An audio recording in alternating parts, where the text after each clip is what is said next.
Hello दोस्तों, मैं हूं कुंदन कुमार और आपका कुंदन सचपुर में स्वागत है। आज ये हम प्रश्न पढ़ेंगे प्रॉफिट एंड लॉस का 14वां टाइप प्रश्न होगा। इससे पहले हम 13 टाइप के प्रश्न पढ़ा चुके हैं। जो नहीं देखे हैं, मेरा प्रॉफिट एंड लॉस का वीडियो प्लेलिस्ट बना हुआ है, आप जाके देख सकते हैं। और प्रत्येक दिन इतना सिंपल मेथड से बताते हैं कोई भी प्रश्न को कि आपको सीधा दिमाग में घुस जाएगा। तो चलते हैं इस प्रश्न को सीखते हैं। आज प्रश्न है, 1500 रुपये में 50 समोसे खरीदे गए और उतने ही रुपये में 40 समोसे बेचे गए, लाभ या हानि प्रतिशत बताए। ठीक है, इसमें प्रश्न में बोल क्या रहा है, 1500 रुपये में 50 समोसा खरीदा गया है, ठीक है, और 1500 रुपये में उतने ही रुपये, मतलब कि 1500 रुपये में ही 40 समोसे बेचे गए। तो इसमें लाभ या हानि प्रतिशत क्या होगा, हमको वो बताना है। ठीक है, तो इस तरह के प्रश्न को सबसे पहले लिख लीजिए। 1500 रुपये में कितने समोसे खरीदे हमने, 50। ठीक है, और 1500 रुपये में हम कितने समोसे बेचे हैं, 40। ठीक है, तो अब हमको ये देखना है इसमें कि हम खरीद के लाए थे 1500 में 50 समोसा और बेच रहे हैं 1500 रुपये में हम 40 समोसा, मतलब कि हमको 10 समोसा का लाभ हो गया। इसमें खरीदे थे तो हम 1500 रुपये में 50 टो और बेचे हम 40 टो, बेचे हमको 1500 रुपया मिल गया, तो हमको 10 समोसा का लाभ हुआ। और एक चीज आपको बताते हैं, आप लोग पहले ध्यान से सीखिए। ये 10 समोसा का हमको क्या हुआ, लाभ हो गया। और इस तरह के प्रश्न में बनाने के लिए आपको एक चीज बताते हैं, आप लोग ध्यान रखिएगा। जब भी रुपया वाला प्रश्न हो, रुपया वाले प्रश्न में आपको जो है बेस जो लेना है, मतलब क्या बट्टे में जो लेते हैं, रुपया वाले प्रश्न में बेस जो लेना है, हमेशा लेना है क्रय मूल्य। ठीक है, हमेशा लेना है क्रय मूल्य, जिसको बोलते हैं सीपी, कॉस्ट प्राइस। ठीक है, और जहां पर ये मात्रा वाला प्रश्न हो, जहां पर क्वांटिटी वाला प्रश्न हो, उसमें मात्रा वाले प्रश्न में, ठीक है, मात्रा वाले प्रश्न में ये चीज आपको हमेशा याद रखना होगा। मात्रा वाले प्रश्न में जो है आपको बेस क्या लेना है, मात्रा वाले प्रश्न में हमेशा बेची गई वस्तु की मात्रा। ठीक है, बेची गई वस्तु की मात्रा, बेची गई मात्रा, इसमें ये लेना है। ठीक है, इस दो चीज को आप लोग हमेशा याद रखेंगे, कोई भी प्रश्न होगा बन जाएगा। ठीक है, इसमें प्रतिशत लाभ निकालेंगे रुपया वाले प्रश्न में, तो क्रय मूल्य को लेते हैं नीचे में बट्टे में, और मात्रा वाले प्रश्न को अगर हम बनाएंगे, इसमें अगर प्रॉफिट और या लॉस निकालेंगे तो इसमें बट्टे में रखेंगे बेची गई मात्रा। तो ये एक तरह से, ये यहां पर समोसा है, यहां पर भी समोसा है, तो हमको 10 समोसा का लाभ। 1500 रुपये में 50 समोसा खरीदे थे, 1500 रुपये में हम 40 समोसा बेचने पर ही हमको 1500 रुपया हो गया, तो हमको 10 समोसा का लाभ हुआ।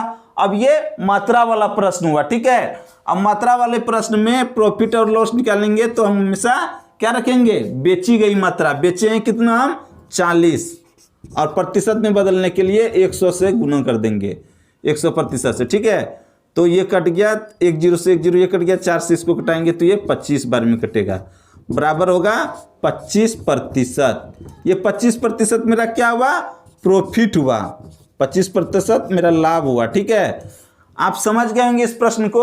और इस टाइप में बहुत तरह के प्रश्न आते हैं, सब तरह के प्रश्न आपको बताएंगे, आप लोग सिर्फ बने हुए रहिए।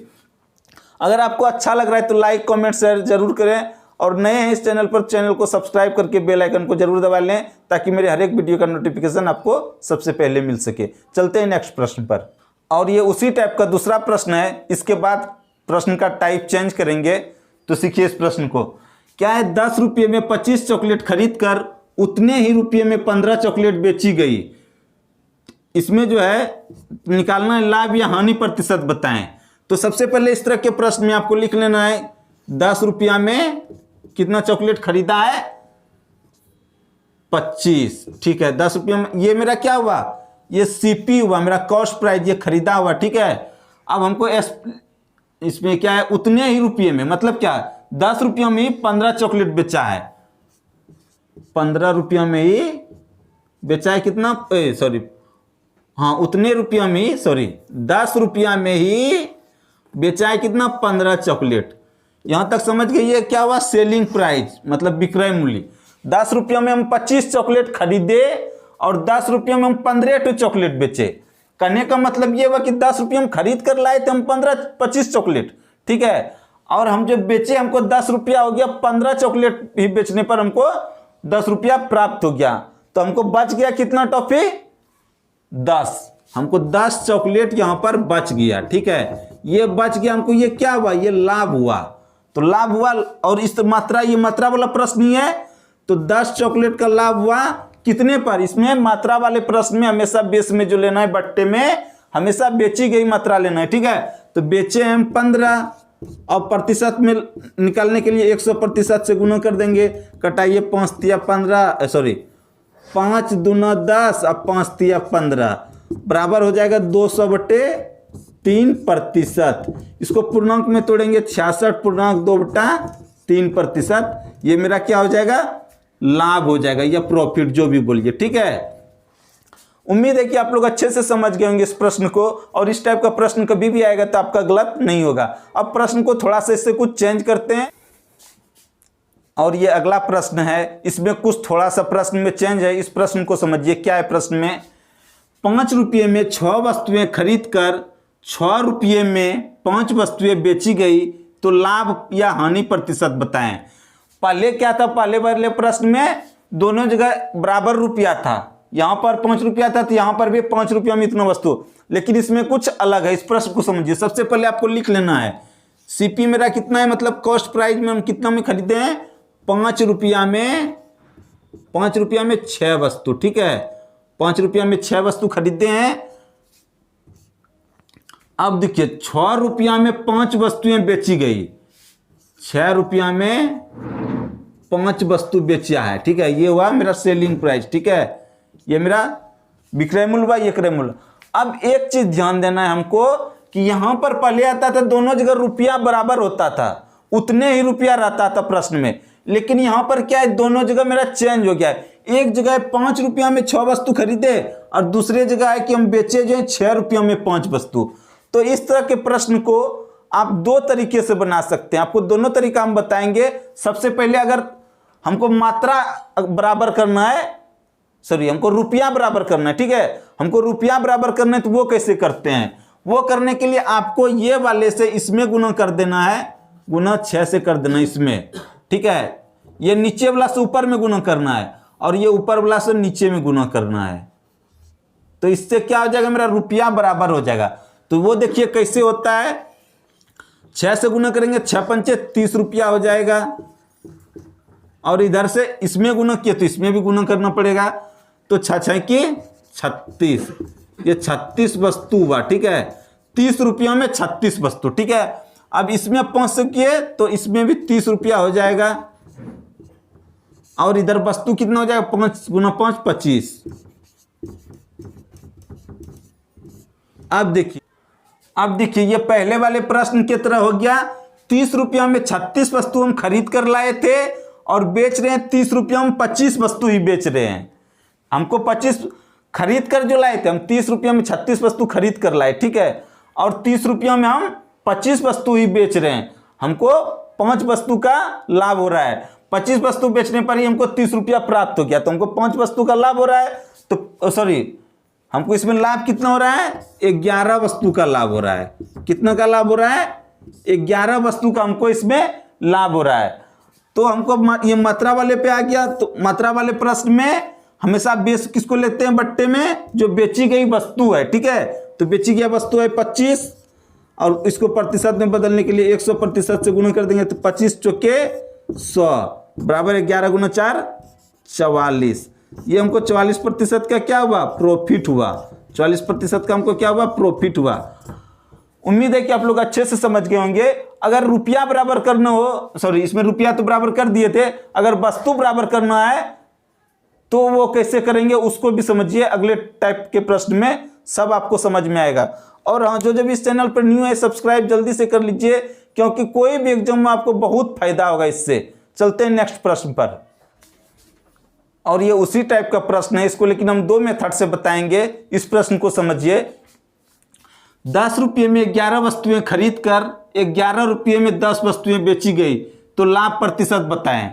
तो सबसे पहले आपको इसमें क्या करना है? लिख लेना है सीपीएम किस रेट से खरीदे हैं, 10 रुपये में 11 वस्तु, ठीक है, 10 रुपये में 11 वस्तु खरीदे हैं और बेचे हैं किस रेट से, सेलिंग प्राइस मेरा क्या है, 10 रुपये में 11 वस्तु खरीद कर 10 रुपये में 11 वस्तु खरीदे, ठीक है।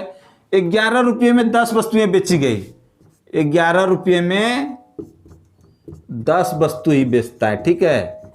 अब देखिए हमको इस प्रश्न को दो मेथड से इस प्रश्न को हम बनाने आपको बताएंगे, तो दोनों मेथड आपको सीखिएगा आज।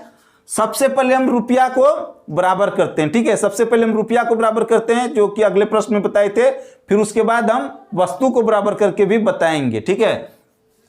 तो सबसे रुपया को अगर बराबर करना है तो इसका वाला गुना इसमें कीजिए, इसका वाला गुना इसमें कीजिए, 10 से इसमें कर दीजिए गुना, तो गुना 10, ठीक है। इसमें गुना 10 से करेंगे, इसमें गुना कर देंगे ये इसके वाले से, गुना 11, ठीक है।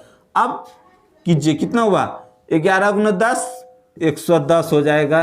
110 रुपया में कितना वस्तु हो गया, 11 गुना 11 121 वस्तु हो गया, ठीक है। इस 11 से इसमें गुना किए तो इसमें भी गुना करना पड़ेगा, ठीक है।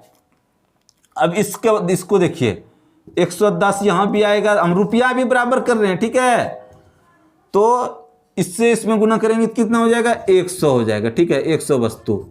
अब यहां पे हो गया, अब हम निकाल सकते हैं 110 रुपया में हम 121 वस्तु खरीद कर लाए थे, ठीक है। 110 रुपयों में 121 वस्तु हम खरीद कर लाए थे और 110 रुपयों में 100 वस्तु ही हम बेच रहे हैं। हमको क्या करने का मतलब ये हुआ कि हमको 110 रुपया प्राप्त हो गया, 100 वस्तु बेचने पर ही हमको 110 रुपया प्राप्त हो गया। तो हमको यहां पर लाभ हो गया कितना वस्तु का, 21 वस्तु का, 21 वस्तु का हमको लाभ हुआ। अब इसको हमको प्रॉफिट प्रतिशत में निकालना है, एक मिनट, वस्तु यहां पे नहीं लिखते हैं भी, ठीक है। तो 21 वस्तु का हमको लाभ हुआ और मात्रा वाले प्रश्न में, यह मात्रा वाला प्रश्न है, मात्रा वाले प्रश्न में हम क्या करेंगे, 21 वस्तु का लाभ हुआ ना, तब ये मात्रा वाला ही प्रश्न हुआ, तो 21 वस्तु का लाभ हुआ, तो मात्रा वाले प्रश्न में हम क्या करते हैं, बट्टे में जो बेची गई वस्तु है, तो हम बेचे हैं तो 100 वस्तु, ये मेरा सेलिंग प्राइस वाला था ये नीचे में, तो हम 100 वस्तु कर दिए बट्टे में, ठीक है। और प्रतिशत में करने के लिए 100% से गुना कर दिए, ये 100 से 100 कट गया, बराबर 21% का हमको लाभ इसमें हो गया। इसी को अगर हम करते कि हमको अगर इसको बराबर करना हो, जो बताए थे शुरू में आप लोगों को, रुपया वाले में हम बट्टे में लेते हैं क्रय मूल्य को, अगर उस तरह से बनाना तो उस तरह से भी इस प्रश्न को आप बना सकते हैं। तो उसके लिए हमको क्या करना होगा, सेम यही चीज करना होगा। इसको मिटा देते हैं, 1 मिनट। अगर हमको वस्तु को बराबर करना है तब कैसे करेंगे उसको आप समझिए। तो वस्तु को बराबर करने के लिए ये वाले वस्तु से इसमें गुणा कर दीजिए, इसमें 10 हो जाएगा, और ऊपर वाला से इसमें कर दीजिए। अब देखिए मेरा यहाँ पर वस्तु बराबर हो जाएगा, और कैसे बनेगा प्रश्न वो भी आप सीखिए। तो 11 से इसमें करेंगे तो 121 होगा। आप ध्यान से पहले देखिए, 10 से दोनों में गुना करना होगा, ठीक है। तो 100 रुपया हो जाएगा, इससे 10 से इसमें गुना करेंगे तो 100 रुपया में कितना वस्तु हो जाएगा, 110 वस्तु, ठीक है। और इससे करेंगे तो 11 गुना 11 121 रुपया में हो जाएगा कितना, 110 वस्तु। इस बार वस्तु मेरा बराबर हो गया, इस बार मेरा वस्तु बराबर हो गया, ठीक है। अब 101 यहां पर ध्यान दीजिएगा, 110 ये मेरा सीपी हुआ, ठीक है, ये मेरा सीपी हुआ, क्रय मूल्य हुआ, ये मेरा एसपी हुआ नीचे वाला, ये विक्रय मूल्य हुआ। हम खरीद कर जो लाए हैं 110 वस्तु को, ध्यान दीजिएगा, हम जो खरीद कर लाए हैं 110 वस्तु को 100 रुपयों में हम खरीद कर लाए थे, ठीक है। 110 वस्तु जो खरीद कर लाए 100 रुपयों में लाए, और 110 वस्तु को जो हम बेचे 121 टका में बेचे। 110 वस्तु खरीद कर लाए 100 रुपयों में, और 110 वस्तु जो बेचे हम 121 रुपयों में। तो हमको यहां पर लाभ कितना रुपया का हो गया, 21 रुपया का हमको लाभ होगा, ठीक है। 21 रुपया का हमको लाभ हुआ। अब देखिए रुपया वाले प्रश्न में क्या बताए थे, यहां पर रुपया हमको लाभ हुआ। रुपया वाले प्रश्न में हमेशा क्या रखना है, क्रय मूल्य रखना है, ठीक है। क्रय मूल्य जो प्रतिशत निकालते हैं रुपया वाले प्रश्न में, क्रय मूल्य बटा लाभ बटा क्रय मूल्य, या हानि रहे तो हानि बटा क्रय मूल्य, ठीक है। तो रुपया वाले प्रश्न में हमेशा बेस किसको लेंगे, बट्टे में क्रय मूल्य को। तो क्रय मूल्य मेरा कितना है, 100 रुपया हो गया, ठीक है, 100 रुपया हुआ। अब प्रतिशत में बदलने के लिए 100% से गुना करते हैं, तो 100 ही कट गया बराबर 21%। तो दोनों ही तरीके से मेरा ये क्या हुआ, प्रॉफिट हुआ। तो दोनों ही तरीके से किसी भी तरीके से प्रश्न को बनाएंगे तो उत्तर में कोई अंतर नहीं होगा, दोनों तरह उत्तर एक ही आएगा। उम्मीद है कि आप लोग अच्छे से समझ गए होंगे। अगर जो नहीं समझे एक बार फिर से दोबारा को वीडियो देख लीजिएगा, आपको अच्छे से समझ में आएगा। इसी तरह के प्रश्न हमेशा शॉर्ट मेथड से बहुत ही जल्दी बनाने के लिए प्रश्न को आप मेरा वीडियो देखते रहे, आपको बहुत फायदा होगा। तो जो जो न्यू आए हैं इस चैनल पर आज, तो सब्सक्राइब करके बेल आइकन को जरूर दबा लें। अब मिलेंगे आपसे नेक्स्ट क्लास में।